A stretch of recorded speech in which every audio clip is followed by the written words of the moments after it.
दुलाराय बर' फरायसा आफादनि 57थि जे बोसोरसालिया जथुमा सानब्रैनि हाबाफारिजों दतमानि बड'फा फोथाराव बे हाबाफारिया दिनैनिफ्राय जागायगोन। देग्लाय 5,000 थान्दैफोर बाहागो लाफैगोन। दुलाराय बर' फरायसा आफादा बे रोखोमै जिल्ला आरो दख'रानिफ्राय लिंहरदों। आसामनि अनगायैबो वेस्ट बेंगल स्टेट कमिटि एबसु दङ, मोनसे जिल्ला आफाद दङ, बिथांमोनाबो बाहाय बाहागो लाफैगोन। जों बानजाय आफादनि जानानै जों 3 टिम बिथांमोनखौ जोङो नाजावनो थाखाय एबारनि जे बे जथुमा बियो थारैनो मेहेरगोनां मोनसे जथुमा जागोन, रायखांनो गोनां मोनसे जथुमा। गाबोन बे जथुमानि गेजेराव फरायसा जथुम मोनसे हाबाफारि जागोन, जे हाबाफारियाव 20,000 फरायसाफोरखौ हांख्रायहरनाय जादों। गुबुन गुबुन कलेज, इउनिभारसिटि आरो स्कुलफोरनिफ्राय, जेराव भारतनि सोलोंथाइ मन्त्रि धर्मेन्द्र प्रधान फैगोन, आसामनि मानगोनां सोलोंथाइ मन्त्रिजों लोगोसे गोबां गेदेमा सुबुंफोर रिसर्स पार्सन महरै बेयाव बाहागो लाफैगोन। जे हाबाफारिनि गेजेरजों फरायसाफ्रा मुलाम्फा जागोन होननानै जों मिजिंथिदों। देग्लायनि बे हाबाफारियाव साइन्स एक्जिबिसन लानाय जादों।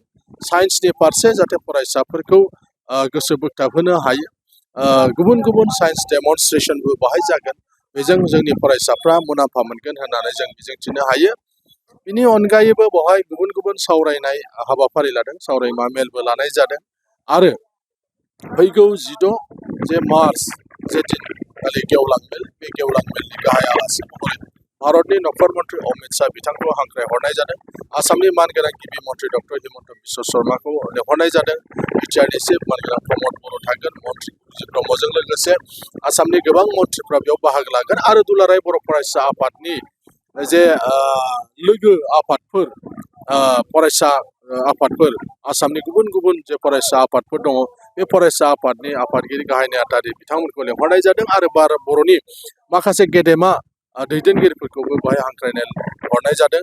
गासै 2 लाख सुबुं बेहाय थुबुर जाफैगोन। बेनि थाखाय दुलाराय बर' फरायसा आफाद आरो बानजाय आफादनिफ्राय जों 3 टिम, जेन' रायजो राजाफ्रा जेबो उसुबिदा मोनाजासे गेवलां मेल जागोन जायगायाव, थावनियाव जाहाथे फैनो हायो, बिनि थाखाय साखा-फारा जों जानानै दङ।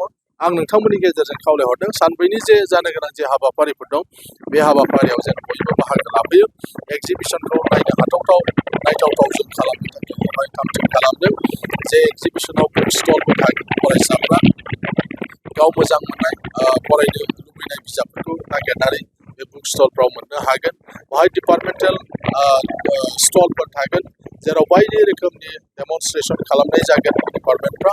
बेखौ नायनानै माखासे मानसिफ्रा सोलोंनो हागोन, मिथिलांनो हागोन। बेबायदि खालामनाय जादों। बेवहाय हर्टिकालचार मेलाबो दोननाय जादों। आरो बेवहाय बिथांमोना बादायलायनाय खालामदों, सोर साबसिन आबादारि बेवहाय बाहागो लाफैयो बिसोरखौ बिथांमोना बान्था होनायनि थाखायबो हर्टिकालचार डिपार्टमेन्टआ बेयाव हाबाफारि लादों। बिनि अनगायैबो देग्लाय बे जथुमायाव फ्लावार फेस्टिभेल होननानै मोनसे फेस्टिभेलबो खुंनाय जागोन। आरो बे फेस्टिभेला उननि समाव दतमा हालामाव जाबाय थागोन, बेबायदिबो मोनसे हाबाफारि लानाय जादों। बेनिखायनो बे मेहेरगोनां जे हाबाफारि, बे हाबाफारियाव दिनैनिफ्राय जे जागायगोन, बे हाबाफारियाव जाहाथे ओनसोलनि रायजो राजाफ्रा बयबो लोब लोब फैनानै नायफैयो, बाहागो लाफैयो, दुलाराय बर' फरायसा आफादखौ थुलुंगा होफैयो। दुलाराय बर' फरायसा आफादा माहारियारि मोनसे फरायसा आफाद, बेनिखायनो बे आफादखौ जाहाथे बयबो मदद खालामफैयो, थुलुंगा होफैयो। बेनि थाखाय नोंथांमोननि गेजेरजों आं बयबो रायजो राजाफोरखौ खावलायहरदों। जोंहा लामाया गोबां दङ। जे क'क्राझार टाउन जानानै जायफ्रा फैगोन, बिथांमोना क'क्राझार टाउन, चन्द्रपारा, बनरगाव जानानै फैनो हायो। बिनिफ्राय जायफ्रा कारिगावजों फैगोन, बिथांमोना बालाजान, तिनिआलिजों, सिम्बोरगाव, बनरगाव, दतमा जानानै थोंजोङै फैनो हायो। जायफ्रा नेसनेल हाइवेजों फैगोन, बिथांमोना जुदि सेरफांगुरिजों फैयोबा सेरफांगुरि, दतमा जानानै हाबनो हागोन। फकिराग्रामजों फैग्राफ्राथ' खाथिखा, गसाइगावजों फैग्राफ्रा भावरागुरि जानानै दतमाजों हाबफैनो हागोन। चारिय'फाले बे सोरगिदिं जोंहा लामा दं। आरो जेरावबो जोंनि भलन्टियार्सफ्रा थाखागोन, आरो भलन्टियार्सफोरजों लोगोसे पुलिसफ्राबो थागोन, जाहाथे खुनु उसुबिदा जाया।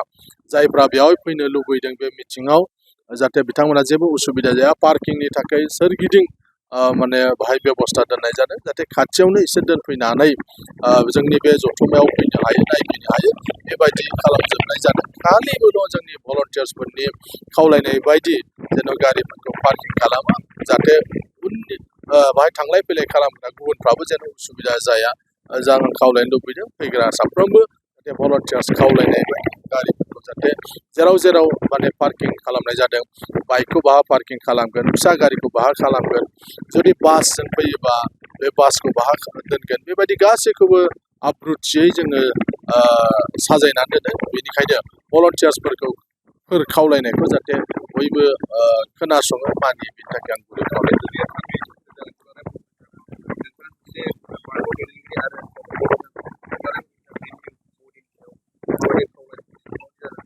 दुलाराय बर' फरायसा आफादनि थान्दै जथुमावसो बे गासैबो आयदाखौ लानानै सावरायनाय जायो। आङो दुलाराय बर' फरायसा आफादनिफ्राय 4 बोसोरनि सिगांनो आं ओंखारनानै फैदों।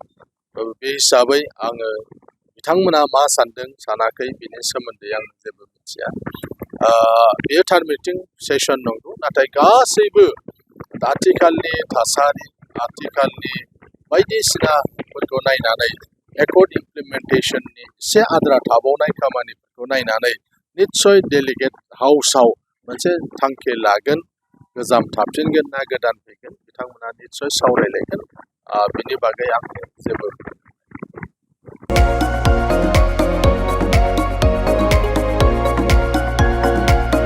क'क्राझार सहरनि गथ'सा लाइमोनफोरनि थाखाय गोजोनथाव खौरां। क'क्राझाराव गिबि खेबनि थाखाय गोदानै बेखेवदों इउनिभार्सेल गेम जन मुंनि मोनसे डिजिटेल गेलेमु सेन्टार।